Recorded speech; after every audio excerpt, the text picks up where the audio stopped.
Pearl Jam community. This is Chrissie Ferguson with the Wishlist Foundation, and I'm here with David Prather. He has reached his 100th Pearl Jam show on this last tour in Europe, and so we're just going to talk about his journey and his path to getting to that show.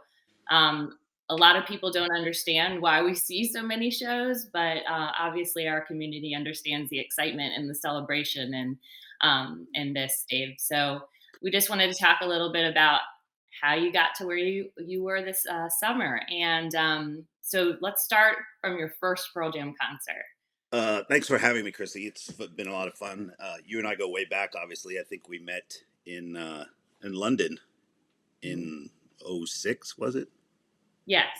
So my first show was Lollapalooza in '92 in New Jersey.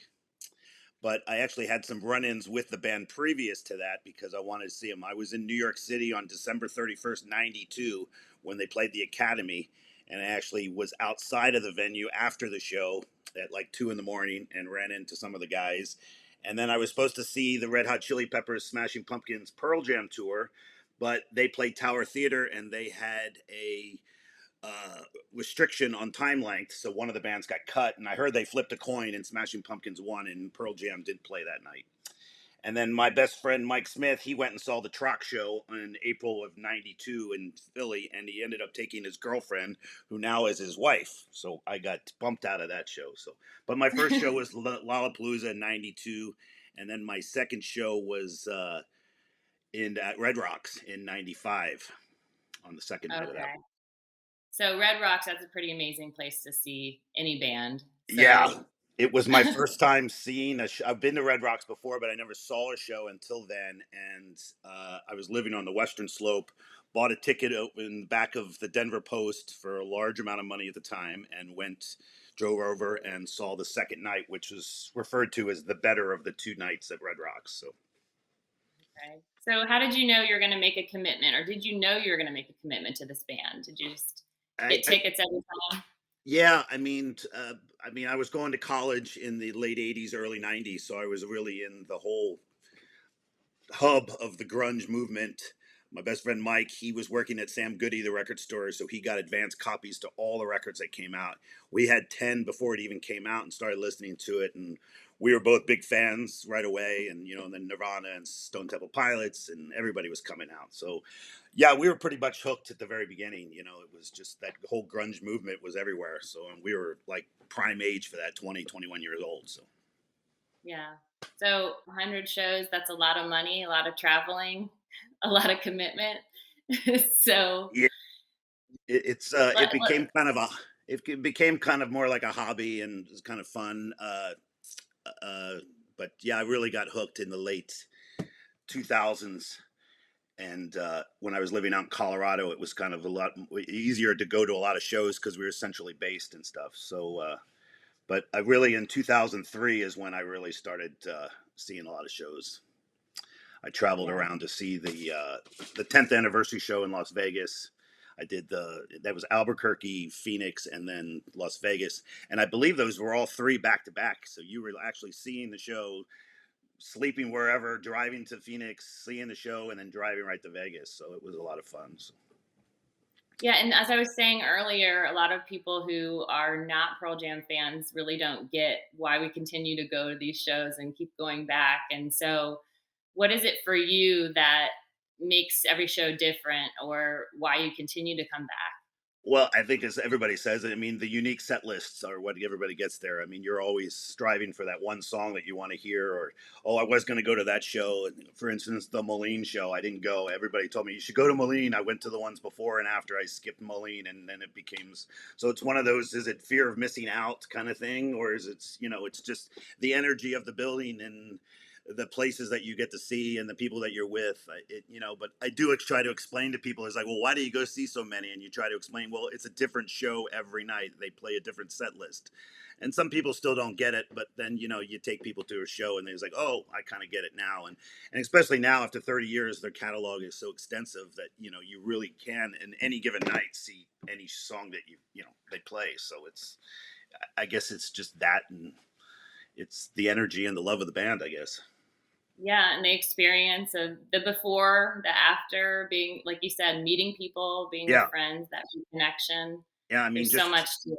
just traveling in Europe, you just start seeing the same people at every show. And I posted about my 100th show, and people, I got stopped at the airport, and they're like, "You look familiar," and I was like, "Oh, you're the guy with the 100th show." So it's that whole kind of thing that everybody's out there looking, and it's a lot of fun. So let's talk about this last tour and getting to that 100th show, because we really didn't know if that was going to happen on this tour. Yeah, Um, First, we have the cancellation or the postponement from 2020 for Europe. right. Gets rescheduled. I think you purchased even more tickets this time around, didn't you?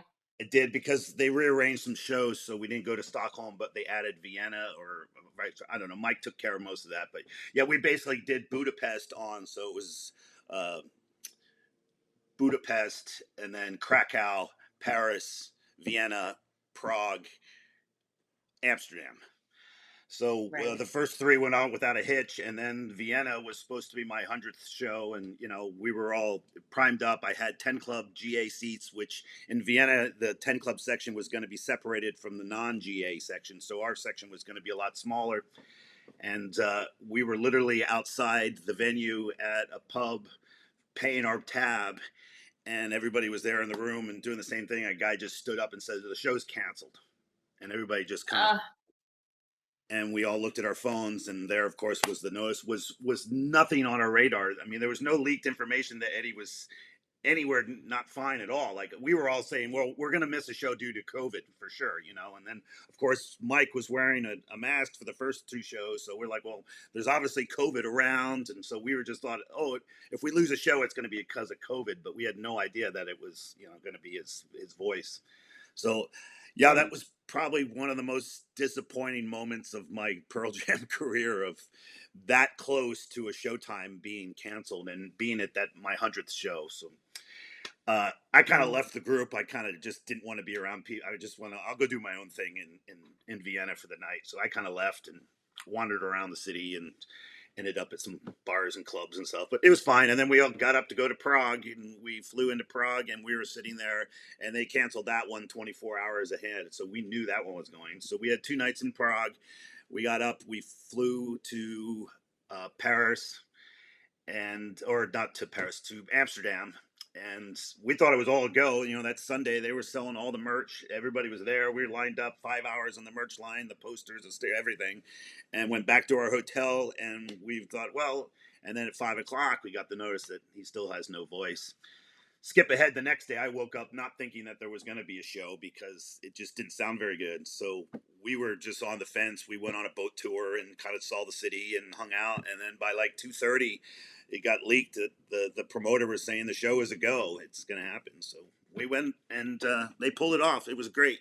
As everybody now knows, the set list was very unique to the tour because of his throat. He did a lot of slower stuff, and but I'm glad. I would have been very disappointed out of the 7 shows if we only got 3. So getting that last show really made the trip a good farewell for that kind of leg.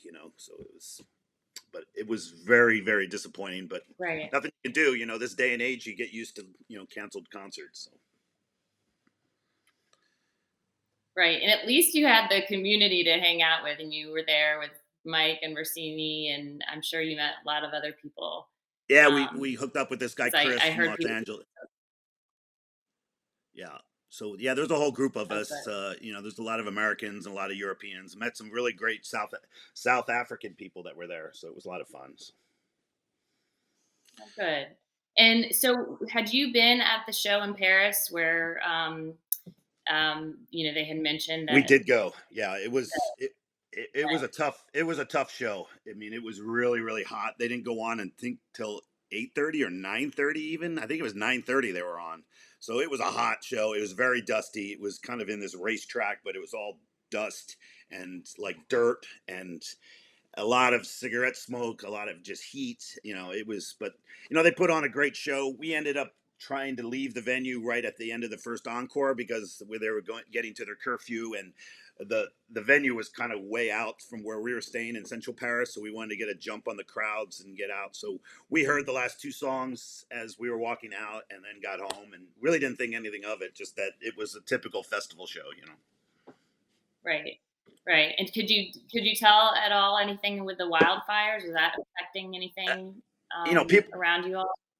people were talking about it, and it was on the news. I was watching CNN International, and it was obviously on the news every day and stuff. I didn't notice it per se at the venue, but of course I wasn't on Mhm. stage singing for 2 hours either, so it was, it's Right. but Right. Exactly. I'm sure we'd all be affected by all of those conditions if we were absolutely, doing that. yeah. Yeah. So back to the set list. So I heard that you got a shout out at the concert, or you think it might have been you. Tell us Yeah, about that. well, yeah, I mean, before the Vienna show, I posted a couple things on Facebook and a couple of the social media posts, and it got a lot of traction within the fan groups and stuff like that. uh, I did. My friend who was traveling with him, he's kind of in the music business, and he sent an email to their management saying, "Hey, I'm with a buddy. It's its 100th show," and then ran into Mike in Prague outside the Lenin thing, and we were sitting in a cafe, and he was sitting with some friends and some fans, and I ended up, chatting with him and saying it was my 100th show, and I wanted to hear "Marker in the Sand," and then he told a story, but he doesn't know how to tune his guitar for that song anymore, and he was kind of a joke, but he's like, "Oh, I'll try to remember," kind of thing, and then.